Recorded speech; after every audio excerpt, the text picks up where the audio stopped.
ಮನಸ್ಸು ಇರುವುದರಿಂದ ನಮ್ಮನ್ನು ನಾವು ಮನುಷ್ಯ ಅಂತ ಕರ್ಕೊಂಡಿದ್ದೇವೆ. ಏನಿದು ಈ ಮನಸ್ಸು? ನಮ್ಮ ದೇಹದಲ್ಲಿ ಎಲ್ಲಿದೆ ಈ ಮನಸ್ಸು? ಪ್ರಶ್ನೆಯನ್ನು ಕೇಳಬಹುದು, ಆದರೆ ಉತ್ತರ ಕೊಡೋದು ಬಹಳ ಕಷ್ಟ. ಮನಸ್ಸಿನ ಬಗ್ಗೆ ನಮ್ಮ ಹಿರಿಯರು ಅನಾದಿ ಕಾಲದಿಂದಲೂ ಯೋಚಿಸ್ತಾ ಬರ್ತಾ ಇದ್ದಾರೆ. ಮನಸ್ಸಿನ ವಿರಾಟ್ ರೂಪವನ್ನು ಅರ್ಥ ಮಾಡಿಕೊಳ್ಳೋಕ್ಕೆ ಪ್ರಯತ್ನ ಪಡ್ತಾ ಇದ್ದಾರೆ. ಮನಸ್ಸನ್ನು ದೇವರಿಗೆ ಹೋಲಿಸಬಹುದಂತೆ. ಹೇಗೆ?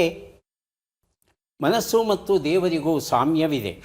ಎರಡನ್ನು ಕಣ್ಣುಗಳಿಂದ ನೋಡಲು ಸಾಧ್ಯವಿಲ್ಲ, ಕೈಗಳಿಂದ ಮುಟ್ಟಲು ಸಾಧ್ಯವಿಲ್ಲ, ಅರ್ಥ ಮಾಡಿಕೊಳ್ಳಲು ಆಗುತ್ತಿಲ್ಲ. ಹತೋಟಿ ನಿಯಂತ್ರಿಸುವುದು ಅಷ್ಟು ಸುಲಭವಲ್ಲ. ಎರಡರ ಆಳ ವಿಸ್ತಾರ, ಶಕ್ತಿ ಸಾಮರ್ಥ್ಯಗಳ ಅರಿವು ಇನ್ನೂ ನಮಗಾಗಿಲ್ಲ. ಅವರವರ ಭಾವ, ಭಕ್ತಿ, ಚಿಂತನೆಗೆ ತಕ್ಕಂತೆ ಮನಸ್ಸು ಕೆಲಸ ಮಾಡುತ್ತೆ, ದೇವರು ಕಾಣಿಸ್ಕೋತಾನೆ. ಮನಸ್ಸು ಮತ್ತು ದೇವರು ಒಂದೇನಾ ಎನ್ನುವ ಪ್ರಶ್ನೆ ನಮ್ಮ ಮನಸ್ಸಲ್ಲಿ ಮೂಡೋದು ಸಹಜ. ಮನಸ್ಸಿನ ಬಗ್ಗೆ ಇಷ್ಟೆಲ್ಲ ಹೇಳ್ತಾ ಇದ್ದೇನೆಲ್ಲ ಯಾವ ಪುಸ್ತಕದಿಂದ ಅಂತ ತಾವು ಕೇಳೋದಾದರೆ, ಮನಸ್ಸು, ನಮ್ಮ ಮನಸ್ಸು ಜ್ಞಾನ ವಿಜ್ಞಾನದ ಅಚ್ಚರಿ, ಸಂಪಾದಿಸಿದ್ದಾರೆ ಡಾಕ್ಟರ್ CR ಚಂದ್ರಶೇಖರ್ ಹಾಗೂ ಡಾಕ್ಟರ್ ನಾ ಸೋಮೇಶ್ವರ. ಇದೊಂದು ಕನ್ನಡ ಸಾಹಿತ್ಯದ ಮಟ್ಟಿಗೆ ಬಹಳ ಬಹಳ ಅಪರೂಪದ ಪುಸ್ತಕ. ಯಾಕಂದರೆ ಮನಸ್ಸಿನ ಬಗ್ಗೆ ನಮ್ಮ ಸನಾತನ ಭಾರತೀಯ ಚಿಂತನೆಗಳು ಏನಿವೆ, ಆಧುನಿಕ ವೈದ್ಯಕೀಯ ಚಿಂತನೆಗಳು ಏನಿವೆ, ಪಾಶ್ಚಾತ್ಯ ಚಿಂತನೆಗಳು ಏನಿವೆ, ಈ ಮೂರೂ ಚಿಂತನೆಗಳ ಸಾರವನ್ನು ಸಂಗ್ರಹಿಸಿ ಈ ಒಂದು ಪುಸ್ತಕದಲ್ಲಿ ಅದನ್ನು ಬಟ್ಟಿ ಇಳಿಸುವ ಪ್ರಯತ್ನವನ್ನು ಮಾಡಿದ್ದಾರೆ ವೈದ್ಯರು. ಯಾರ್ಯಾರು ಬರೆದಿದ್ದಾರೆ?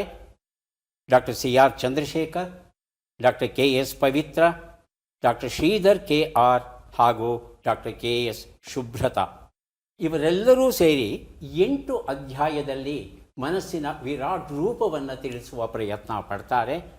ಅಂಧರು ಮನಸ್ಸು ಎಂಬ ಆನೆಯ ಸ್ವರೂಪವನ್ನು ಅರಸಿದ ಕತೆ. ಮನಸ್ಸಿನ ಸ್ವರೂಪ ನಿಜಕ್ಕೂ ನಮಗೆ ಗೊತ್ತಾಗಿದೆಯಾ ಅಂದರೆ, ಆ ಕುರುಡರು ಆನೆಯ ಸ್ವರೂಪವನ್ನು ತಿಳಿಯೋಕ್ಕೆ ಹೋದ್ರಲ್ಲ, ಆ ಒಂದು ಮಟ್ಟದಲ್ಲಿ ನಿಂತಿದೆ ಅಂತ ಒಂದು ಅಧ್ಯಾಯ.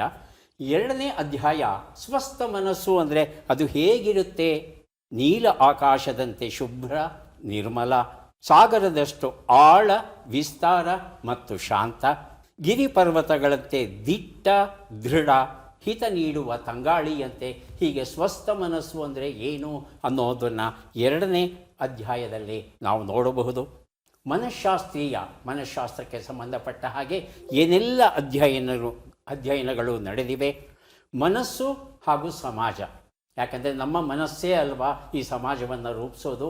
ಈ ಮನಸ್ಸು ಸಮಾಜಗಳ ನಡುವೆ ಕೊಡುಕೊಳ್ಳುವಿಕೆ ಏನಿದೆ ಅದರ ಬಗ್ಗೆ ಶ್ರೀಧರ್ ಒಂದು ಅಧ್ಯಾಯದಲ್ಲಿ ವಿವರಿಸಿದರೆ, ಈ ಮಿದುಳು ಮತ್ತು ಮನಸ್ಸುಗಳ ಲೋಕ, ತಲೆಬುರುಡೆಯೊಳಗೆ ಇರತಕ್ಕಂಥ ಮಿದುಳು ಮತ್ತು ನಮ್ಮ ಅಷ್ಟೂ ವ್ಯಾಪಾರಗಳನ್ನು ನಿಯಂತ್ರಿಸುವಂಥ ಮನಸ್ಸು, ಇವುಗಳ ನಡುವೆ ಇರತಕ್ಕಂಥ ಅವಿನಾಭಾವ ಸಂಬಂಧ ಏನಿದೆ ಅದು 5ನೇ ಅಧ್ಯಾಯದಲ್ಲಿ.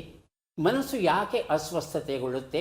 ದೇಹಕ್ಕೆ ಜ್ವರ ಬರೋ ಹಾಗೆ, ನೆಗಡಿ ಬರೋ ಹಾಗೆ, ಕೆಮ್ಮು ಬರೋ ಹಾಗೆ ಮನಸ್ಸಿಗೂ ಬರುತ್ತಾ? ಇದರ ಬಗ್ಗೆ ಡಾಕ್ಟರ್ KS ಶುಭ್ರತಾ ಲೇಖನವನ್ನು ಬರೀತಾರೆ ಈ ಅಧ್ಯಾಯದಲ್ಲಿ. ಹೀಗೆ ಮನಸ್ಸಿನ ವಿರಾಟ್ ರೂಪವನ್ನು ನಮಗೆ ಅನಾವರಣ ಮಾಡುವ ಒಂದು ದಿಟ್ಟ ಪ್ರಯತ್ನ ಈ ಒಂದು ಪುಸ್ತಕದಲ್ಲಿ ನಡೆದಿದೆ. ಮನಸ್ಸು, ನಮ್ಮ ಮನಸ್ಸು ಜ್ಞಾನ ವಿಜ್ಞಾನದ ಅಚ್ಚರಿ,